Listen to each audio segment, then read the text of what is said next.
네, 맘스 시사 이번 주 순서 시작하도록 하겠습니다. 저희가 이사했습니다. 네. 사실 저는 왜 이사하는지 모르겠지만 일로 오라 그래서 일로 와보니까 평수 넓어지고요. 간격 멀어지고요. 네. 소형 평수에서 대형 평수 집으로 이사 간 기분입니다. 이번 주에도요, 변함없이 세 분과 함께 하겠습니다. 김용 PD, 오윤혜 씨, 그리고 신민정 평론가 함께 하겠습니다. 안녕하십니까? 안녕하세요. 반갑습니다. 네, 이분은 뭐 덕분해주셨네. 원래도 피부가 좋으시던데요. 네. 빛이 나세요. 빛이 나세요. 아, 감사합니다. 여러분, 휴가를 다녀와야 돼요. 아, 그래요? 휴가는 선 통보하고 다녀오는 거 아닙니까, 회사에? 그럼, 네. 네, 그래서 저는 휴가 통보하고 다녀와서 아주 에너지 충전하고 아주 기분이 좋습니다. 네, 선통과에서 또 비난도 받으셨어요. 비난도 많이 받았습니다. 왜 비난을 받아요? 아니, 사람이 휴가를 갔다 와야지 왜? 그러니까. 왜 비난을 받아? 미리 통보했다고. 근데 또 내일 또 나오라고 연락이 왔습니다. 네. 네. 프리랜서인데 그럼, 아니, 마음대로 오윤혜를, 투표하고, 예. 아니, 다리가 없어질 수도 있는데. 오윤혜를 자른다는 거는 그건 진짜 미친 짓이죠. 네, 오윤혜를. 아, 제 대타로 박하윤 씨가 매부쇼에 나왔었는데. 박하윤? 네네네. 미모로 어떻게 좀 해보겠다 해서 박하윤 씨를 부르긴 했는데 또 웃음에는 저를 이길 수가 없으니까 박하윤 씨가. 미모로는 저를 이기지만. 네. 그래서 또 매부쇼에 저는 또 내일 라이브에 나가는. 아이, 네, 잘 제가 볼 때 오윤혜 씨 맷집을 이길 수 있는 사람은 당분간은 대한민국에 아이, 그건 뭐. 예, 없는 것으로 제가 판단하고 있습니다. 아, 예. 감사합니다. 예. 아니, 오윤혜 천재설도 있어요. 네? 오윤혜 방송을 보고 네. 오윤혜 씨가 뭐 좀 많이 네. 이게 좀 머리가 평수가 넓다 뭐 이런 얘기하는 사람도 있는데 아니다. 저 무식 컨셉은 만들어진 거다. 진짜 왜 그 미스터 빈 있잖아요. 영국에. 네. 진짜 똑똑한 사람이거든. 아, 진짜요? 똑똑하기 때문에 바보 연기라는 거예요. 아. 예.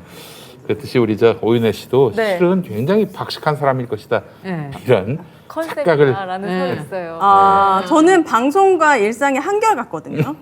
저희 남편도 그런 댓글에 굉장히 답답해요. 오윤혜 저 컨셉이다. 저거 진짜 말도 안 되는. 알면서도 모르는 척 물어보는 거다. 네. 네. 저희 남편이 한 3시간만 살면 바로 알 수 있는데 저 사람들 왜 저러나. 그래요. 여러분 저는 한결같습니다. 아, 네, 알겠습니다. 네. 예. 네. 어쨌든 여름이 이렇게 저렇게 가고 있네요. 시원해졌어요. 네. 그러니까 어젯밤에도 굉장히 시원하더라고요. 이제 한 1, 2주만 견디면 또 그럭저럭 또 살만해지지 않을까. 네. 아, 그럴 수 있을까요? 아, 전 여름이 너무 힘들어요. 더운 게 그러니까 힘드셔서. 싫으시니까. 이제 나도 돈 많이 벌어가지고 6월쯤부터는 저기 시베리아 가서 살다가 한 9월쯤 돌아올까. 아. 그랬으면 좋겠다.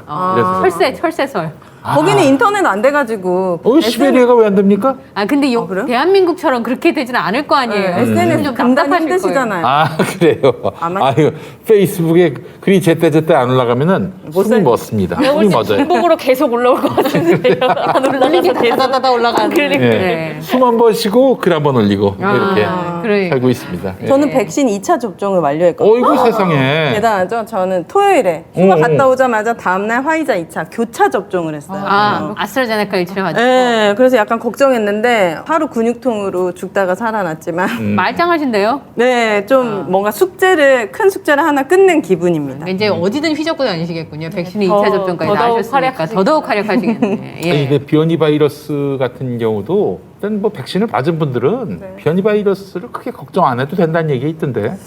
2차까지 접종을 하시면 변이에 대한 방어율도 올라가기는 하지만 또 하나는 혹시나 돌파 감염이 발생한다고 하더라도 그러니까 남을 많이 옮긴다든지 중증으로 가는 가능성이 아, 굉장히 많이 줄어든다고 그렇군요. 하더라고요. 네. 그러니까 사실 독감 백신도 예방률이 60% 언저리잖아요. 그러니까 지금 할 수 있는 제일 좋은 방법은 마스크 쓰는 거, 손 맞아. 씻는 거, 그다음 백신 맞는 거. 맞아요. 네, 그렇습니다. 같이 살아가는 방법밖에 없는 것 같아요. 네. 어쨌든 할 수 있는 최선을 다하고 네. 그래야 되겠습니다. 아이, 그래요. 자, 맘스 시사 이번 주 8월 18일입니다. 네. 내일 모레면 벌써 8월 20일이고 8월도 이제 시간이 빨리 가. 하반기로 가게 되는 오, 건데 너무 빨라요. 네. 9월이 오면 추석도 있고요. 네. 네. 또 이제 10월, 11월, 12월 지나면 이제 연말입니다. 네.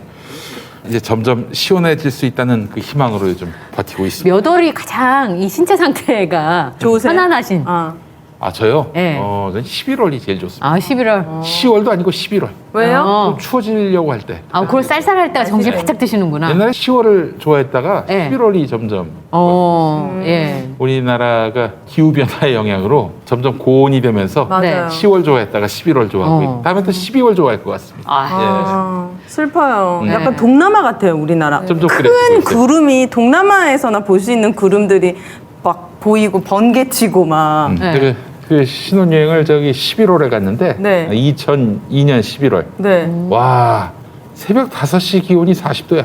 어디 가셨어요? 어디 가셨는데요? 필리핀 세부. 아. 네. 그래서 야 이런 나라에 어떻게 살 수 있을까 이런 생각이 들었고. 진짜 안 어울려. 오셨어요? 예? 진짜 세부랑 너무 안 어울려요. 아니, 캐나다 이런 데 좀 시원한 데로 가시지. 글쎄 말입니다. 뭐 그거는 선택 여지 없이. 그렇습니다. 가가지고 뭐 너무 더우니까 밖에 나갈 수가 없는 거예요. 그래서 아, 그렇죠. 안에서 내내 톰과 제리 보고 그랬어요. 아. 영어로 나오는 거. 아 영어로 나오는 거. 예. 저 호주에서 그 프리티 우먼을 귀여운 여인을 하는 거예요. 근데 무슨 말인지 모르니까 재미가 없다. 다 아는 얘기잖아요. 그 대사도 다 아는 얘기인데, 아이고, 재미없어. 그러면서 영어로 하면 다 재미가 없더라고요. 맞아요. 더빙을 해줘야 재미. 웃어야 될 타이밍이 한참이 네, 그 있고. 자막이든 뭐든 좀 있어줘야 되는데. 예, 그렇습니다. 그건 여러분 멀리 가지 마시고 네. 대한민국 안에서 얼마나 좋은 데가 많아요. 어우, 제일 요즘에 좋아요. 진짜 좋은 데가 많아요. 예. 담양도 가시고. 담양 예. 너무 좋습니다. 자, 자, 오늘. 광고 좀 가고 또 이야기 계속 나누도록 네, 하겠습니다. 올리 슬립 하이브리드 매트리스 앤 허리가 편한 메모리 폼 토프리스. 제가 이 매트리스 제가 이용을 하고 있는데 네. 딱 누우면요 정말 5분 내로 잠이 옵니다. 매트리스요? 매트리스. 오. 잠이 안 오시는 분들은 이거는 정말 눕는 보낭칠 리노큐다. 말씀드릴 수 있을 것 같습니다.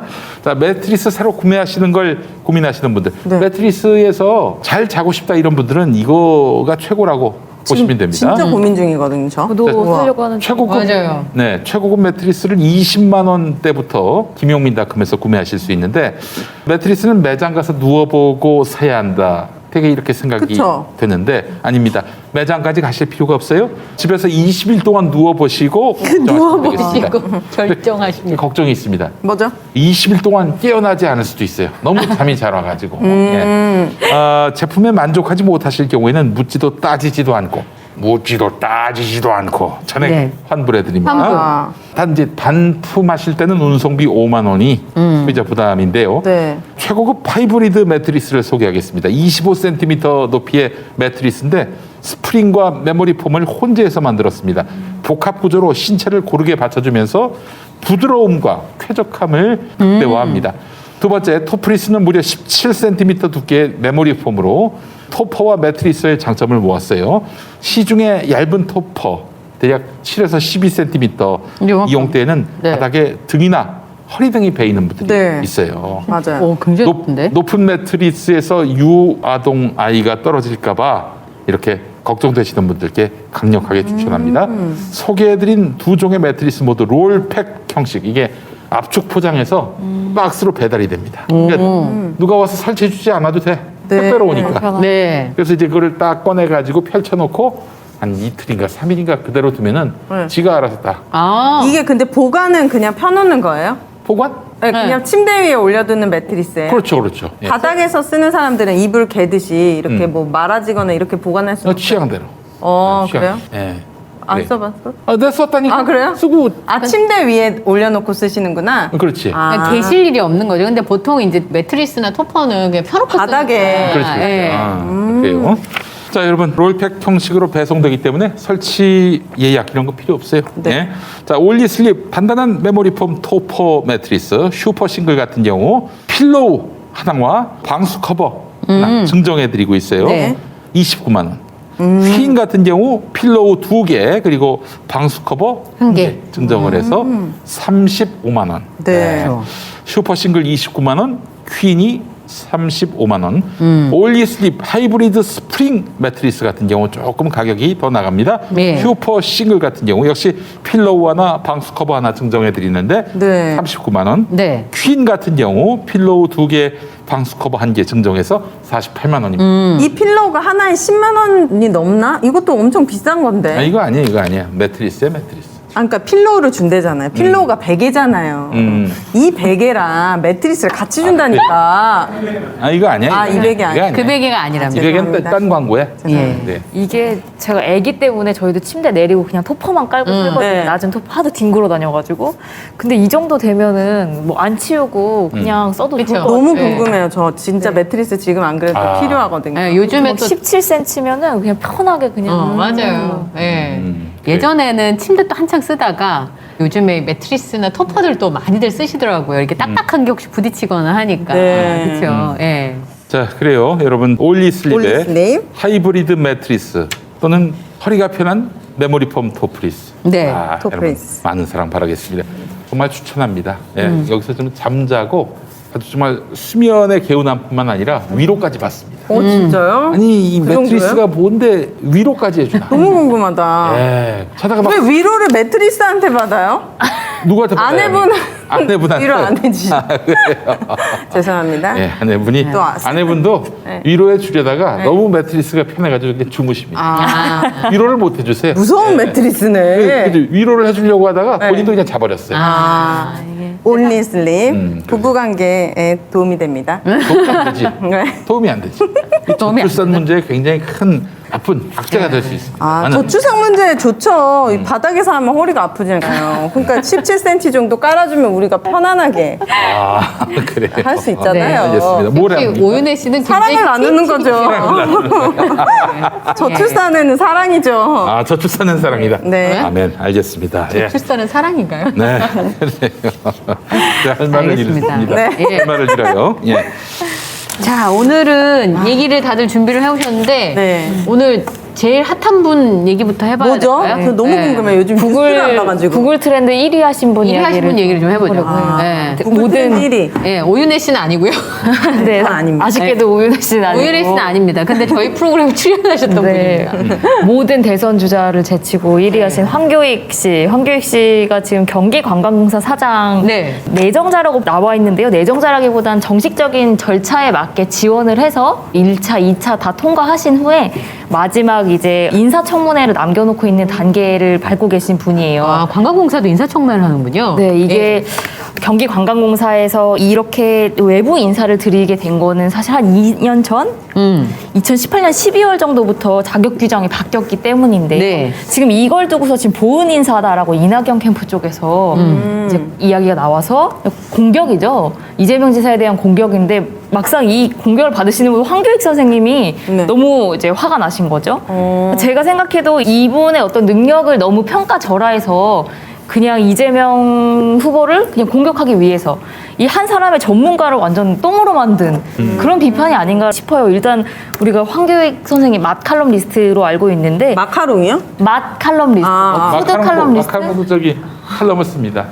칼럼에 대해서도. 네. 맛에 대해서는 진짜 우리가 마칼럼. 네. 맛 네, 칼럼 맛 칼럼. 맛만 근데 아시는 분이 아니죠. 맛집 소개하는 사람 같으면은 그냥 경기 맛집 공사를 뽑아라라고 이낙연 캠프 쪽에서 그렇게 비판을 하게 네. 되더라고요.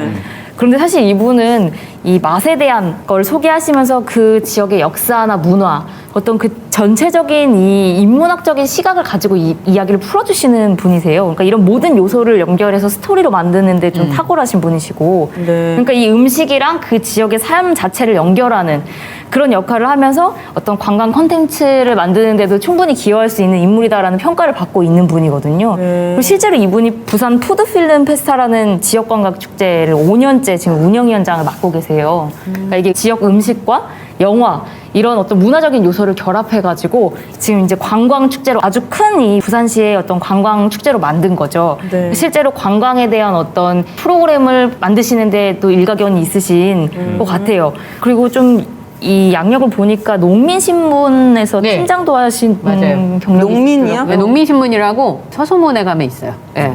농민신문 그 문화일보 쪽에 있는데 네, 네. 문사가 거기에서 뭘 하셨다고요? 팀장을 하셨어요. 팀장. 기자 출신이신 건가요? 기자를 하셨는데 아. 농민신문을 너무 우습게 하는 경향이 있어요. 네. 농민신문이 대단한 신문입니다, 여러분. 그래, 어떤 농협도 분이죠? 무서운 국민들이 다 보시는 신문이라고 보면 되고 우리나라 그 161개 일간지 중에서 네. 발행 부수, 유가 부수 몇인 줄 아십니까? 5위예요.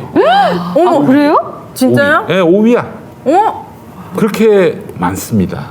1위가 어딘데요? 1위가 조선일보가 되겠죠. 물론 이제 다 구라를 치는 거겠지만은. 그래도 근데 다른 부스로는 아마 그래도 거기가 제일 많지. 조중동 그리고 아마 매일경제 그 다음일 거예요. 우와. 매일경제 그렇게 많이 그 정도 매일경제 많이 봐요. 많이 보내요. 예. 그러니까 그런 데서 이제 꽤 그런 일도 많이 하셨고 서울공예 박람회 관련해서도 총 감독을 하셨더라고요. 아 그래요? 영화제 홍보대사 뭐 그리고 지역 지자체 강원도 같은데 홍보대사도 하시면서 이 관광이나 홍보 분야의 전문성이 있는 분으로 저는 알고 있어요. 그래서 많이 좋아하시는 분들이 많죠. 네. 그런데 보은 인사다라고 하면서 이분의 어떤 전문성 자체를 완전히 깔아뭉개고 그리고 이재명 인사를 지지하기 때문에 이재명 후보를 지지하기 때문에 이거는 그거에 대한 보은 인사로 경기도 관광공사 사장 준 거다라는 억측을 주장을 하고 있는 거예요. 네. 그런데 과연 이런 비하가 대선 경선에 얼마나 긍정적인 영향을 주는가 저는 그것도 생각하기 앞서서 먼저 좀 얘기해보고 싶은 게 뭐냐면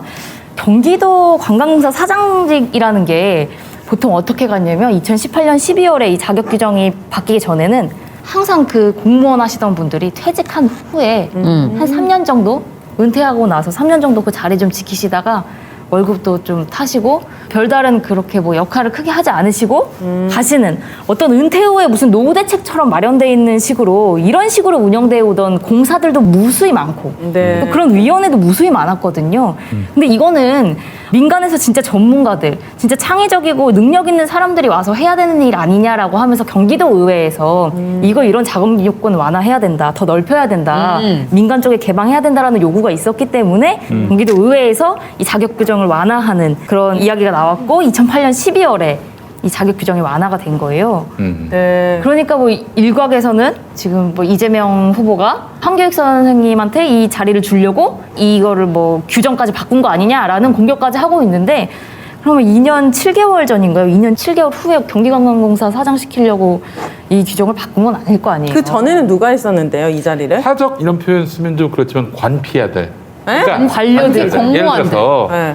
이제 내가 이제 공무원 생활이 끝났어. 그래서 집에 가야 되잖아. 집에 가기는 좀 노후도 좀 이렇게 이들 다 건강하니까 네. 어르신들이 60 넘어서 은퇴해봐야 60대를 늙었다고 말하는 사람이 어디 있어요? 노인이라고 누가 얘기합니까? 그러니까 이제 이런 분들 또 노후에 뭐 용돈도 벌어야 되고 또 그래도 뭐 여기서 고생 많이 하셨는데 뭐 한 자리 좀 해드리는 게 좋지 않겠어요? 또 은퇴를 하면은 그런 어떤 공공기관, 산하의 공공기관이나 이런 데다가 네. 장자리를 줘서 뭐 장은 못하더라도 감사 자리를 줘가지고 용돈벌이나 좀 하시라. 이런 게 아주 굉장히 그런 관행이 많았어요. 그럼 어떻게 되겠어? 그 뭐 아무런 발전도 없지. 제대로 안 돌아가죠. 창의적이고 효율적인 운영 같은 것이 거의 불가능하죠. 불가능하죠. 근데 그런 사람들이 가면 논란이 안 돼요. 왜냐 평생 거기만 있었으니까. 그러나 그렇게 하니까 이게 뭐 더 이상 발전이 없으니까 그래서 네. 규정을 바꿔가지고 민간인도 들어와가지고 여기서 일할 수 있게. 그럼 확실히 외부의 전문가들이 들어오면은 공직사회에 뭔가 변화와 개혁의 바람이 불지 않겠어요? 그쵸? 그래서 이제 그렇게 들어가게끔 규정을 바꾼 건데 그게 2년 7개월 뒤 황교익을 위한 것이다? 오. 이제 뭐 말이 안 되는 얘기인 거죠, 한마디로. 예. 결국에는 이제 해당 분야의 전문가가 필요하면서 동시에 유사한 경험도 좀 많고 그리고 이제 시대적인 흐름하고 너무 동떨어진 그 지역 축제들 너무 많잖아요, 사실. 그렇죠. 지금 뭐 충분히 그 지역에서 살릴 수 있을 만한 축제들, 관광지들이 있는데 그걸 잘 센스 있게 엮어내는 시대의 흐름이나 어떤 대중들의 정서를 고려해서 엮어내는 진짜 전문가들이 필요한 텐데 네. 그런 분들은 갈 수 없는 구조로 있었던 거죠. 네. 3년 전에는. 근데 이제 완전 개편을 하면서 이 경기관광공사에서 이 뽑는 절차를 아주 까다롭게 나름 만들었습니다. 그러니까 무슨 특혜나 어디서 뭐 누구 한 자리 주기 위해서 쉽게 말해 보훈 인사 같은 거 주지 않기 위해서 이 자리에 정말 실력자를 넣기 위해서 이 위원회 꾸리는 절차가 좀 꽤 복잡한 걸로 알려졌는데요. 일단 경기도 의회에서 3명 추천하고 또 경기도에서 2명 추천하고 이사회에서 2명 추천해서 총 7명이 조례에 따라서 뭐 공모 절차 다 거치고 1, 2, 3차 다 거쳐서 최종 2명 이상을 이제 도지사에게 추천해서 도지사가 고르면 이제 공청회, 청문회가 열리고 임명하는 그런 엄청 어떤 까다롭게 나름의 됐네요. 그럼요. 나름의 엄청 민간으로 확대가 되면서 오히려 더 까다롭게 이렇게 뽑을 수 있는 절차들이 마련이 돼 있어요. 네. 근데 그 비상임 이사 심지어 이사회 의장이셨던 분도 지금 황교익 씨가 여기에 결정됐는지를 모르셨대요. 그러니까 이게 나름 비밀로 엄청 기밀로 나름 이런 어떤 특혜나 이런 건 없도록 나름 차곡차곡 관리가 잘 되는 그런 시스템인 것 같아요. 그런데 이런 전체적인 맥락을 다 무시하고서 왜 민간 이런 쪽으로 이런 사람들을 뽑도록 확대가 됐는지 이런 맥락 전혀 없이 그냥 특혜하고 보은. 네 그거에만 예. 지금 우리가 지금 다 특혜에 대해서는 다 눈이 다 뒤집어지잖아요. 특혜라는 얘기만 들으면 모든 국민이 지금 눈이 뒤집어지는 때입니다. 네. 그래서 그런지 특혜와 보은으로 이 모든 거를 다 덮기에는 그렇다면 우리가 뭐 황교익 씨가 뭐 그동안 이재명 씨를 대놓고 지지했느냐 지지에 대한 글이 없어요. 그러니까 실제로 난 지지자가 아니다라고 얘기를 하기도 하고 나는 오히려 문정부를 지지하던 사람이다. 문재인을 지지하던 사람이고 그렇다면은 보은 인사라고 하려면 이 문재인 정권 안에서 뭔가를 했었어야죠. 그게 보은 인사겠죠. 아니 뭐 저기 문재인 정부 아래서가 아니라 또 이재명 지사를 지지한다 하더라도 전문성이 있으면 갖다 쓸 수 있는 겁니다. 그것도 모든 것들을 다 보은 특혜 이 프레임으로 하는 거는 결과적으로 정치 공세이거나 혹은 관피아들이 우리가 갈 자리인데 말이야 민간 전문가가 오면 안 되잖아. 그러니까 이제 누가 오려고 하면 저 사람 낙하산이다. 특혜 인사다, 보은 인사다. 이런 식으로 해가지고 못 오게 만들어버려요. 그러니까 이런 논란 이후에 누가 이득을 볼 것인가 이걸 좀 자세히 따져볼 필요가 있고요. 그리고 황교익 선생에 대한 이런 공세는 지금 이낙연 후보 쪽에서 좀 대대적으로 하고 있지 않습니까? 이 정치적인 의도가 굉장히 강합니다. 뭐냐면은 지금 민주당 안에서 황교익 씨가 뭐 경기 관광공사 사장 된다고 뭐 그 사람이 전문성이 없는 것도 하고 맡기면 되는 거 아니에요. 뭐가 문제가 됩니까? 그 사람이 뭐 관광에 대해서 모르는 것도 없고 아니 관광 절반이 먹는 거 아닙니까? 그렇잖아요. 맞아요. 풍광만 보고 옵니까? 뭐 먹어야 될 거 아니야 기본적으로. 네. 뭐 그뿐만 아니라 그분이 이제 정치 사회적인 어떤 식견도 있고 자기 관점도 있고 철학도 있는 분이기 때문에 먹는 것만 관심 있는 분은 아니에요. 근데 이제 이낙연 후보 쪽에서 반대하는 걸 자세히 따져보면은 결국에는 민주당 내에서 이른바 이재명을 별로 탐탁치 않아 하는 사람들. 그 이재명의 개혁으로 인해서 나의 지위가, 나의 기득권이 박탈당하는 거 아닌가 염려하는 사람들이 지금 뭘 하고 있냐면은 내년 네. 정권이 바뀌면은 법사위원장을 야당에게 넘기자. 그리고 개헌을 해서 대통령의 힘을 빼자. 이렇게 주장하고 있어요. 실제로 그렇게 민주당 내에서 개헌 움직임 그리고 법사위원장 넘기는 움직임 지금 시도가 되고 있는 상황인 거예요. 당내에서 말입니까? 당내에서 민주당 내에서 그리고 또 이번에 저 뭡니까 민주주의 4.0 거기서 나왔잖아요. 앞으로는 청와대가 이제는 비서실 중심이 아니라 국무회의 장관 중심으로 가야 된다. 역시 그건 대통령 힘 빼는 거거든. 이 이유가 뭐겠어요? 이재명이 하려는 거 하지 마라. 어? 야 같이 살아야지. 이렇게 개혁을 열심히 하면은 우린 뭐가 되니? 이겁니다. 지금 그러니까 지금 관료들과 국회의원 다 연결돼 있고요. 그렇지. 그래서 저는 이 민주주의 4.0이 도대체 뭐 하는 단체인지 모르겠어요. 죽을 사자예요. 죽을. 네. 죽기 싫고 그냥 가늘고 길게 자기 권력만을 붙잡고 살겠다는 건지 정말 민주당 지지자들이 원하는 게 민주당의 그건지 모르겠고 법사위 내준다는 얘기는 정말 말도 안 되죠. 저는 그렇습니다. 촛불 민심을 거스르는 행위다라고 저는 생각해요. 아니, 그래서 사실은 그렇게 해가지고 이재명 지사가 만약 대통령 된다? 그러면은 무슨 인사를 하려고 할 거 아니에요. 인사를 해야 개혁을 할 거 아니야. 그렇겠죠. 근데 인사가 만사라고 개혁할 만한 사람을 인사로 임명하면은 저거 보은이야, 저거 특혜야, 흠집작 저거 낙하산이야. 이렇게 해서 무력화시키려고 하는, 묵살시키려고 하는 이런 움직임, 이 신호탄이라고 저는 봅니다. 그렇기 때문에 이 문제와 관련해서는 지금 황교익 씨에 대해서 호불호가 갈려요. 싫어하는 사람도 있습니다. 네. 그러나 이 문제는 그 차원이 아니구나. 보십시오. 그렇게 해가지고 다 개혁적 인사들이 다 쫓겨났어요. 청와대 경제수석했던 분도 초기에 하다가 쫓겨났고 그 자리에 이제 홍남기, 그리고 저 윤석열, 그리고 저 이낙연 같은 사람이 간 거예요. 인사가 만사인데 개혁하겠다는 사람들 들어오려고 하면은 막 자기들하고 가까운 기득권 세력, 야당, 언론 동원해가지고 못 들어가게, 권한을 못 맡게 이렇게 막으려고 하는 거죠. 각종 전문가들이 자기 견해를 가지고 어떤 정치적인 입장을 전 지지할 수 있다고 생각합니다. 그게 코드가 맞고 그 사람이 능력이 있다면 이제 대통령이든 뭐 지방자치단체장이든 임명할 수 있다고 생각하고요. 근데 그게 보은이라고 하고 낙하산이라고 할 땐 능력이 없는 사람, 할 수 없는 사람 끌어다 놓고서 이득을 줄 때 문제지만 오히려 능력이 없는 사람들은 관피아들이에요. 관료들 출신들이고요. 진짜로 능력 있는 민간인들이 같이 협력해서 할 수 있는 것들, 그냥 내가 정치적인 입장, 어떤 한 입장을 지지한다고 그것만으로 그동안 갖고 있던 전문적인 어떤 그 인생 전반을 다 무시당하고 이렇게 짓밟히는 이런 식의 어떤 이 네거티브는 중단되어야 하지 않을까. 아니 그런 식으로 얘기하면은 저 지난 정부 때 같은 경우 말도 안 되는 인사들 친인척이라는 이유만으로 과거 자기 뭐 비서 보좌관이었다는 이유만으로 그렇게 공공기관장 안 치고 그런 일들 없었습니까? 자기들은 해도 되고 남은 하면 안 된다. 이것도 참 웃기고요. 아니 뭐 저는 그렇습니다. 이 사람의 능력에 비해서 그 사람의 어떤 정치적 배경이 너무 강하다. 그럴 경우에는 배척을 할 필요는 있어요. 그러나 전문성이 있다. 그러면서 정치적 배경도 있다. 근데 밸런스를 유지한다든지 이 전문성이 더 커 보인다? 왜 못 씁니까? 아니 그런 식으로 얘기하면은 저기 이번 문재인 정부 들어서자마자 네. 문재인 대통령 지지했던 조국 교수를 민정수석 갖다 쓰는 거. 그것도 보훈이네? 그것도 특혜네? 그렇게 봐야 되는 거 아닙니까? 근데 제가 관광공사에 대해서 최근에 뭐 관광공사에 대한 것보다 저는 이제 행사 사회를 보러 가끔 지역에 많이 가잖아요. 네. 가면은 굉장히 어마어마한 얘기들을 좀 듣게 되는데요. 우리나라 전국에 한우 축제가 몇 개인지 아세요? 엄청 많을 것 같아요. 엄청. 한우 축제가 10개가 넘습니다. 행성만 알고 있어요. 네. 그러니까 보통 우리가 이제 가본 곳에 있는 한우 축제만 기억을 한우야, 하잖아요. 한우. 한우를 테마로 하는 축제만 10개가 넘습니다. 오. 그러니까 사실은 우리나라가 그렇게 넓은 땅덩어리는 아니고 특별히 이제 한우가 유명한 지역도 우리가 생각할 땐 특정 지역 함창. 네, 안동이나 거기는 이제 또 누렁이라 그래서 이렇게 누런 황소. 그 다음에 이제 횡성이나 평창 같은 경우는 이제 그런 걸로 굉장히 유명한데요. 근데 그게 사실은 예산이 크지 않아요.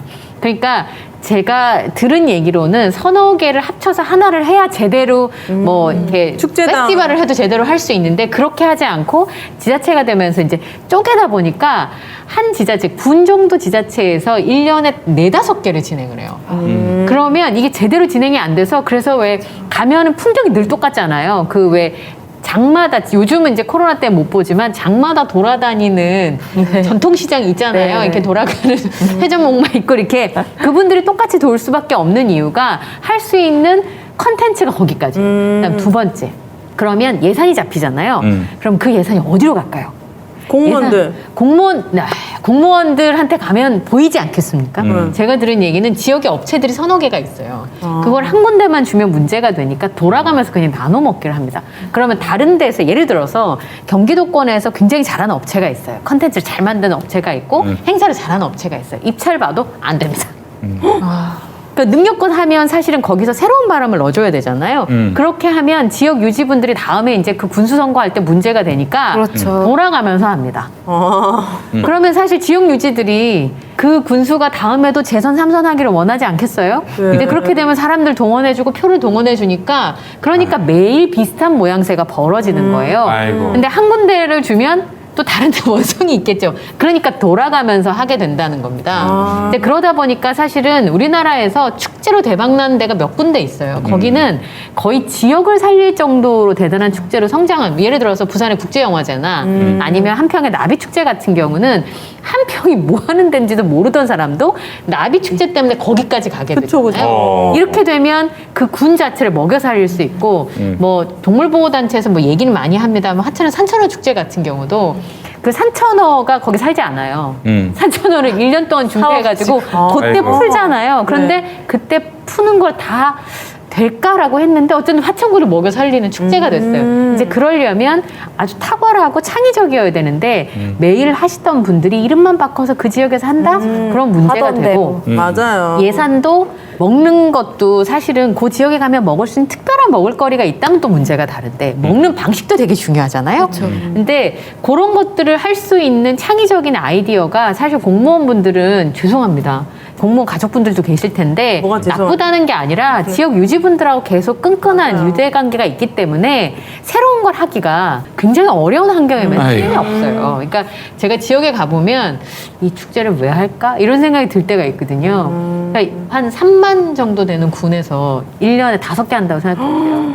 하나당 2억 미만의 예산이 들어갑니다. 그럼 뭐 새로운 걸 할 수가 없어요. 그렇죠.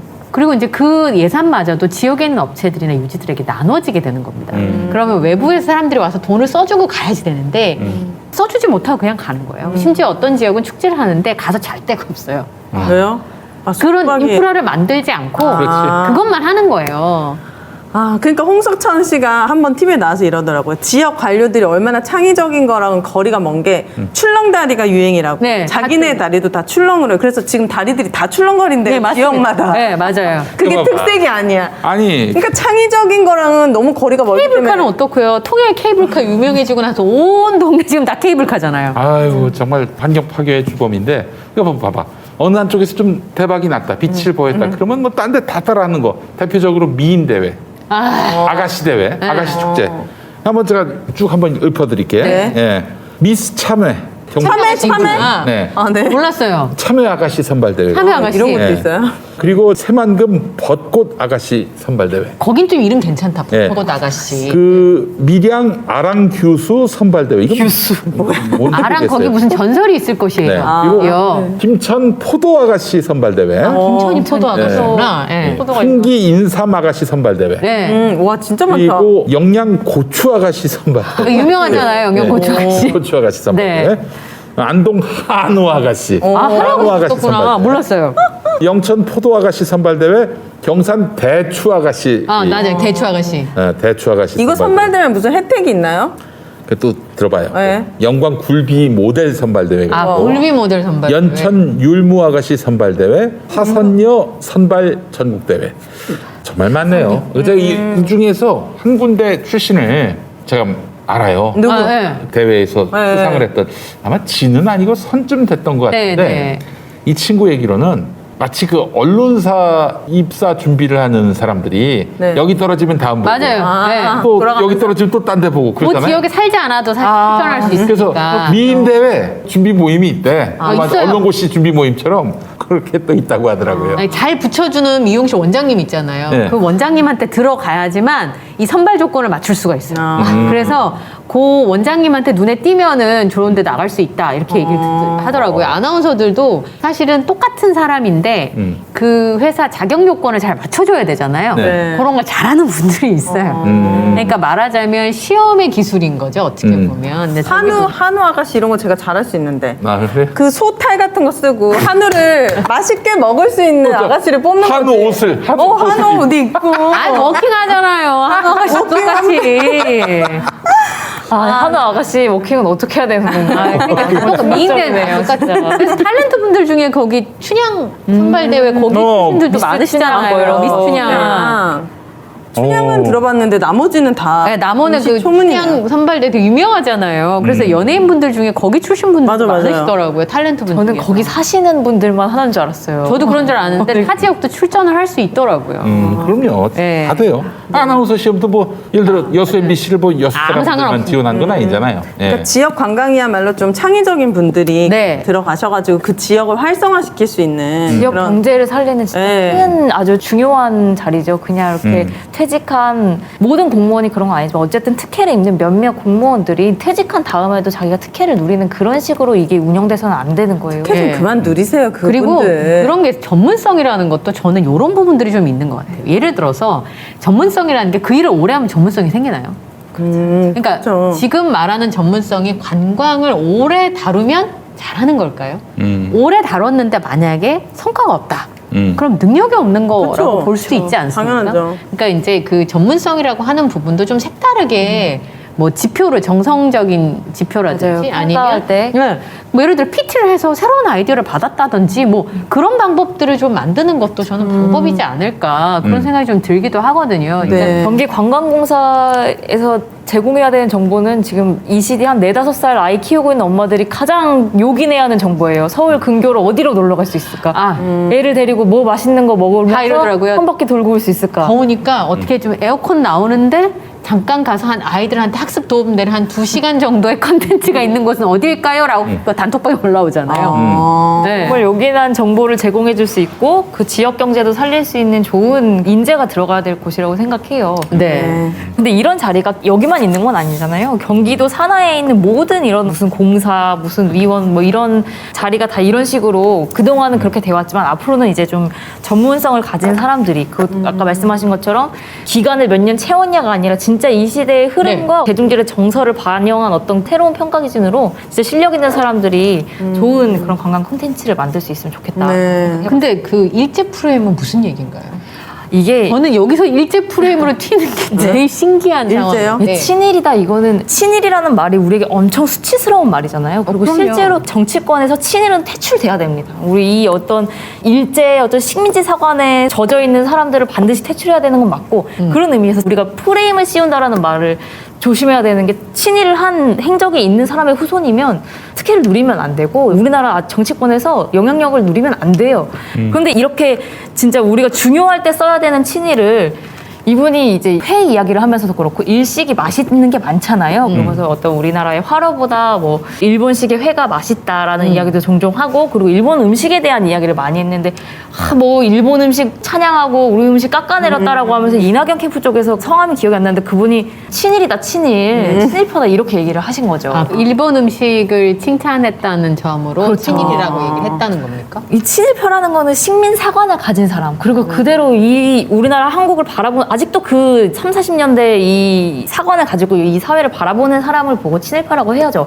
얼마나 많은 친일파가 지금 정치권에 있으니까. 근데 음식 좀 맛있다고 했다고 저도 일식 좋아합니다. 일식 저희 좋아하는 남편은 분 이렇게 있나요? 치면 일본 사람이에요. 제 애기 오빠 일본을 너무 좋아하거든요. 일본 음식을. 사실 좋아하시는 분들 많아요. 문화에 대해서 뭐 어떤 일본 만화나 어떤 일본 영화나 어떤 이런 것에 대해서 좋아한다고 그걸 친일파다라고 하는 거는 마치 우리 메달 딴 안산 선수한테도 머리 짧으니까 페미니스트다라고 하는 거랑 뭐가 다릅니까? 예. 진짜 창피합니다. 이낙연 후보님이 했다고는 믿겨지지 않을 만한 그런 공격이긴 그래서 하네요. 그치. 너무 우리 아들이 했을 법한 그런 공격의 수준이라 가지고 오윤혜 아들이 했을 씨, 법한 아들 몇 살? 4살. 오윤혜 씨의 한 줄 평이 대박이네요. 우리 아들이 했을 법한. 너무 일차원적이잖아요 공격이. 아니 이게 지금 이낙연 캠프는 제가 봤을 때는 네. 컨트롤 타워가 공보에 있어서는 컨트롤 타워가 없는 것 같아요. 뭐 그냥 뭐 아무거나 막 던지는 그런 분위기인 것 같아서 참 안타깝습니다. 예. 네. 안타깝네요. 부끄러움도 모르는 상황이고요. 아 참 재밌겠어요. 앞으로 전개되는 재밌겠어요. 상황이. 후배는 언제 정해지는 거예요? 네? 후보 민주당의 그럼 아 10월 첫째 주인가 그럴 거예요. 그때- 10월 첫째 주? 예. 네. 네. 그게 이제 원래는 사실 9월 첫째 주였는데 네. 뭐 또 한 달 미뤄져가지고 5주 네. 미뤄져가지고 네. 그렇게 됐는데 그게 과연 당에게 도움이 될지 또 후보들에게 도움이 될지 지금 보십시오. 지금 한 달하고도 반이 남았는데 네. 이런 게 몇 개 터진다고 생각해보세요. 네, 몇개 얼마나 이상 창피하고 터질 수도 있을 것 부끄럽고 같아요. 외면하고 싶습니까? 근데 뭐 국힘의 지금 녹취록 공방도 네, 지금 거기 양쪽- 하면요 뭐 조족지을 같아요. 네. 거기는 뭐 그래요? 당 대표하고 후보하고 지금 치고받고 싸우고 있는 중이니까. 제가 처음 보는 모습입니다. 저도 나름 시사방송 한 그래요? 10년 했는데요. 오. 대통령 선거 몇 번 했거든요, 저도. 처음 봤어요, 그런 네. 경우는. 네. 일단 저는 이낙연 후보가 총리를 하셨고 여러 번 경험이 있으시기 때문에 정책 가지고 충분히 정말 발전적인 논의할 수 있다고 생각하거든요. 근데 계속 이런 식으로 MBC 라디오에서는 그거 내가 얘기한 거 아니다. 나는 언급한 적 없다. 뭐 이게 이렇게 좀 이렇게 더러운 더티한 싸움은 밑에서 알아서 시키게 하고 본인이 고고한 척. 정말 몰랐을까 아무것도 모르는 하는 척. 생각이 들어요. 그거 위선입니다. 모를 리가 없어요. 근데 모를 리가 몰랐다는 없어요. 문제입니다. 제가 볼 때는 캠프 메시지인데 몰랐다면 그렇죠. 문제가 있습니다. 나는 아니, 그분한테 모를 리가 언급한 없어. 적 없다라고 그건 말도 안 되는 말하는데 얘기입니다. 그 저기- 이런 선긋기가 더 추접스러워요. 그렇지. 이낙연 씨가 총리 때도 그랬고 그 전에도 그랬고 뭐 많은 증언들에 의하면은 뭘 서류를 갖고 오잖아. 정말 교정을 막 준법 이런 거 굉장히 따진다고 합니다. 그런 사람이 자기 캠프의 이름으로 나가는 성명에 대해서 관심도 없다? 이영자 씨는 왜 나옵니까 거기? 상당해가지고 진짜. 아니 한교익을 시킬 바에는 이영자를 시키라는 거 아니야? 이영자 씨는 뭐가 거기 될까? 맛집광 뭐 공사냐라고 하면서 이영자 씨나 허영만 씨는 이제 실명을 거론하지 않았는데 이영자 씨가 훨씬 더 잘하겠다 이런 식의 얘기를 했어요. 이게 도대체 누구한테 도움이 되는 그러니까 너무 그러니까 등신들이야 등신. 무슨 진실을 밝히는 것도 아니고 음. 누구를 뭐 어떻게 뭔가 부조리를 밝혀내겠다는 것도 아니고 아니 그러면 마음에 안 드시면 조목조목 어떤 부분이 마음에 안 드는 그렇죠. 거고 뭐 광고보다 절차를 공개하라고 하든지. 사장으로 어떤 부분이 부족한지 이렇게 가셔야 되는데 네. 이제 그 동네는 진실이 별로 중요하지 않은 상황이 됐어요. 그러니까 뭐 이렇게 해서 자멸하는구나. 근데 자멸하는 거를 좀 후보는 알고 있어야 될 텐데 네. 뭐 아무거나 막 던지면서 이재명이가 상처 입겠지. 그래서 나한테 결국 지지하겠지. 이건 정말 참 황당한 4살짜리 우리 딸내 4살짜리의 그 정무 감각으로 지금. 네. 오윤혜 씨는 네, 제가 나오고 꼭 있어요. 시사평론가를 데뷔시키고 싶습니다. 네. 한 줄평이면 모든 사람 낯설어집니다. 아무도 생각 못하는. 우리 아들이 할 법한 논평인데요. 제가 화가 났던 부분은 이 MBC 라디오에서 이낙연 후보가 뭐라고 하셨냐면 나는 언급한 적 없고 말하고 싶지 않다. 뭐 그런 문제까지 다 말해야 되냐라고 하면서 문제 제기는 할 수 있다. 근데 문제 제기했으면 설명하고 후보가 직접 나서서 문제 제기를 하고 설명하면 되는 건데 후보인 내가 직접 나서서 뭐 이런 얘기까지 해야 되냐라는 식으로 얘기를 하셨어요. 근데 사실 그러면 이낙연 후보는 이런 사실도 몰랐고 그냥 캠프에서 마음대로 막말을 한 건데 실제로 평생을 음식이나 어떤 자기 철학을 가지고 전문성을 키워온 이 한 사람은 어떻게 되는 겁니까? 이 황교익 씨는 앞으로 자기가 어떤 능력으로 자기가 지원을 하더라도 보험과 특혜라는 딱지를 떼기가 쉽지 않을 거라고 그렇지. 생각합니다. 네. 그리고 한 명의 정치인이 이렇게 파급력이 큰 정치인이 한 사람의 전문가를 이렇게 쉽게 묻어버려도 되는 건가? 나는 몰랐습니다. 뭐 내가 그런 얘기까지 해야 됩니까? 라는 식으로 이야기를 해도 되는 건가? 네. 라는 분노가 조금. 네, 허경영 씨가 안철수 씨를 찾아가셨더라고요. 조만간 이낙연 씨도 같이 찾아가지 않을까. 개콘보다 요즘 정치가 저는 더 재밌는 것 같아가지고. 그 개콘이 그래서 시청률이 안 나오는 그러니까요. 좀 분발해 주시길 바랍니다. 뭐 분발에 없어졌는데 프로그램이 그러니까. 아예 없어졌어요. 언제 요즘 없어졌어요? 유튜브에서만. 정치인들이요. 정치인들? 네, 네. 정신 차리시라고요. 그러니까 이게 참 이낙연 씨를 보면서 한 시대가 가는구나 하는 생각이 듭니다. 보십시오. 민주당 당원들이 그렇게 호락호락하지 않아요.